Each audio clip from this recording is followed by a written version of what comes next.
On July 5th, 1970, the city of Brampton paid witness to a tragedy that still pains the city today. On July 5th, 1970, a flight took off from Montreal, Air Canada flight AC621. It was having a short stopover in Toronto and then going to Los Angeles, California. On Sunday, the 5th of July, 1970, Flight 621, an Air Canada DC-8, left Dorval Airport near Montreal at 7:15 a.m. with 100 passengers and 9 crew on board. The passengers were from 6 different countries, including 2 provinces from Canada and 2 states from the United States. Over 1/3 of the passengers were children under 21. Around 8:06, there was this huge explosion. There was this terrible explosion, and it was on top of our barn. And then there was another explosion further down. And then there was this awful, gut-wrenching bang. Something had hit the ground. Shortly after 8 a.m., while attempting to land at Toronto Airport, the plane suddenly dropped the last 60 feet, causing a hard landing.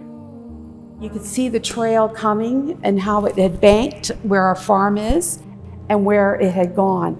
It had ended in farmers' fields, and you could see the smoke coming from that as well. It climbed to 945 meters northwest of the airport. 2 minutes later, a series of explosions in the right wing resulted in the loss of the wing and the inboard engine. And at the time, I was out for a Sunday drive and heard the announcement over the radio of the crash, and being normal, I was curious, and I thought, well, I'll try and get there, not that I would know what to do. So I continued on up Castlemore Road, which was Tenside Road, then was blocked off. I went home. And of course, you know, everything we heard was by newspaper or radio after that. My memories of that day are pretty vivid. I was in California. I had gone a week before, my mother and sisters, and we got a phone call at about 5 o'clock in the morning California time to say that the Air Canada flight with 109 passengers on board had crashed, and they didn't know if there were any survivors. My sisters were 11 and 8, and my mother was 39.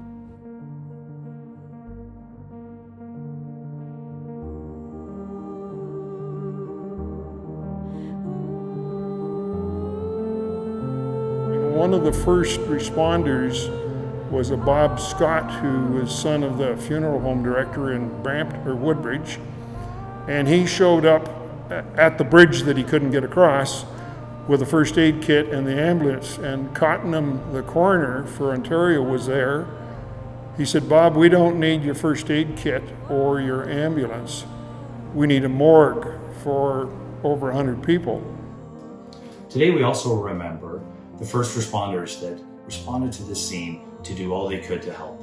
That included firefighters, police officers, paramedics, and emergency management officials that were met with an overwhelming scene that few will ever see. First responders came from all directions. I have spoken to at least 40 who were first on the scene. Police, fire, and ambulance from every nearby department were quickly there, including my cousin Dave Sundu from Brampton Police.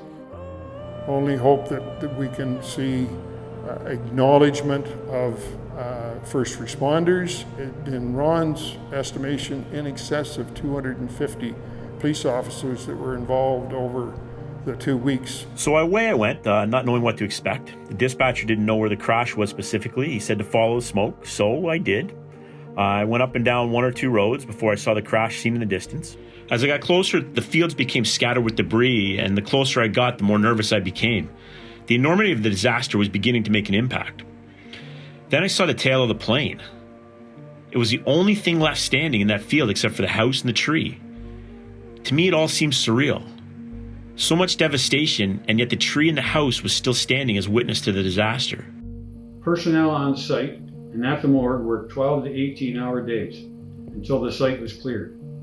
In those days, nobody addressed post-traumatic stress syndrome with first responders. In policing, we were told to just suck it up and do your job.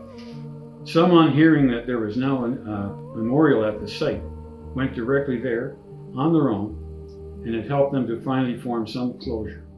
Challenges such as PTSD are real, and we recognize that. And over the years, we've put in place programs and supports to help our responders. We also recognize that there is no stigma associated with asking for help. So days after, they soon realized that people could loot.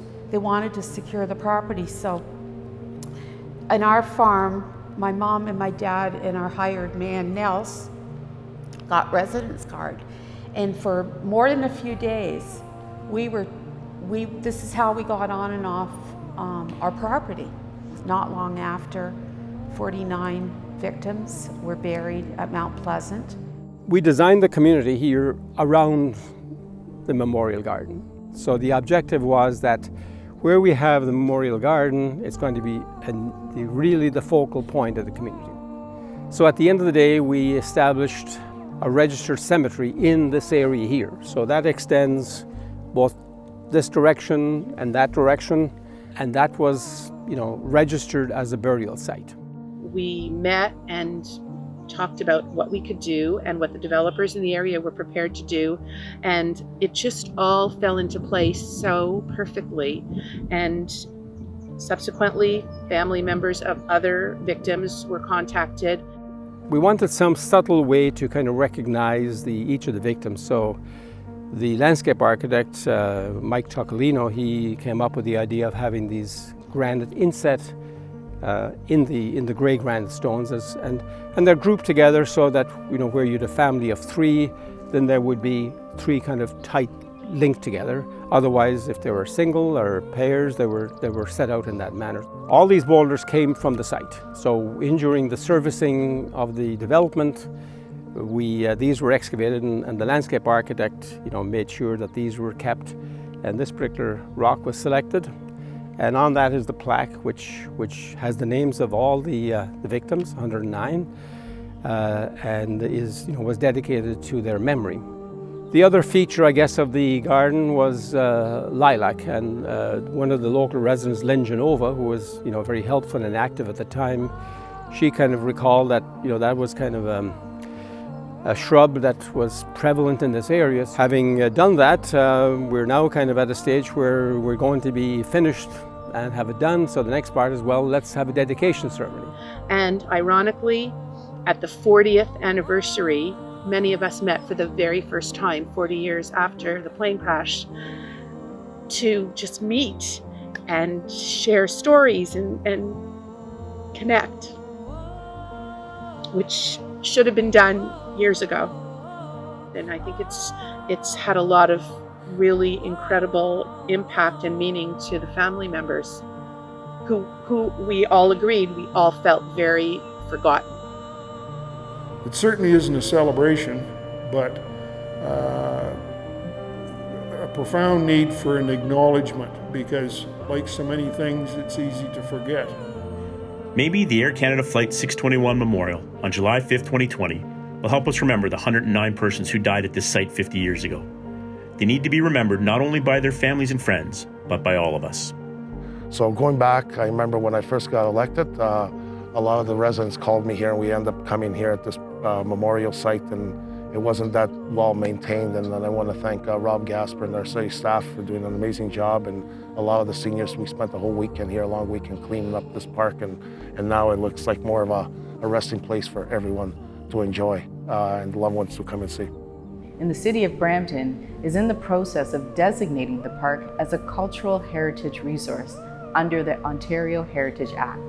What was once a place of loss and grief has now been transformed into a place of beauty, honor, and remembrance for all of us in the community to share.